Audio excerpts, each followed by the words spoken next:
மாவட்ட ஆட்சியர் அலுவலக வளாகத்தில் அட்ராசிட்டி செய்த குரங்கு கூட்டங்கள். இதுங்களோட சேட்டை தாங்க முடியாம கூண்டுகள் வைத்து பிடித்த வனத்துறையினர். வெளியான வீடியோ காட்சி. கிருஷ்ணகிரி மாவட்ட ஆட்சியர் அலுவலகம் வளாகத்துல கடந்த 6 மாதங்களா குரங்குகள் அட்டகாசம் அதிகரிச்சுட்டு வந்திருக்கு. குறிப்பா மாவட்ட ஆட்சியர் அலுவலகத்துக்குள்ள புகுந்த அலுவலர்களை அச்சுறுத்தி வருவதும், பொதுமக்கள் மற்றும் வாகன ஓட்டிகளை துரத்தி அச்சுறுத்தும் விதமாகவும் குரங்குகள் கூட்டம் கூட்டமா வளாகத்துல சுற்றி திரிந்து வந்திருக்கு. மேலும் வாகனங்கள் நிறுத்தி வைக்கப்பட்டுள்ள பகுதிகளில் வாகனங்கள்ல இருக்கக்கூடிய பொருட்களை எடுத்துச் செல்வதும், அவற்றை சேதப்படுத்தி செல்வதும் அதிகரிச்சுட்டு வந்திருக்கு.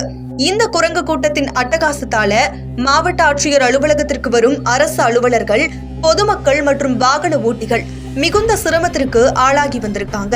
இந்த நிலையில தான் இந்த குரங்கு கூட்டங்களை மாவட்ட ஆட்சியர் வளாகத்தில இருந்து வெளியேற்ற வேண்டும்னு பொதுமக்கள் மற்றும் சமூக ஆர்வலர்கள் கோரிக்கை விடுத்திருந்தாங்க. இதனையடுத்து கிருஷ்ணகிரி வனத்துறை சார்பில் மாவட்ட ஆட்சியர் வளாகத்துக்குள்ள கூட்டுகள் அமைக்கப்பட்டு 40க்கும் மேற்பட்ட குரங்குகளை வனத்துறையினர் பிடிச்சிருக்காங்க.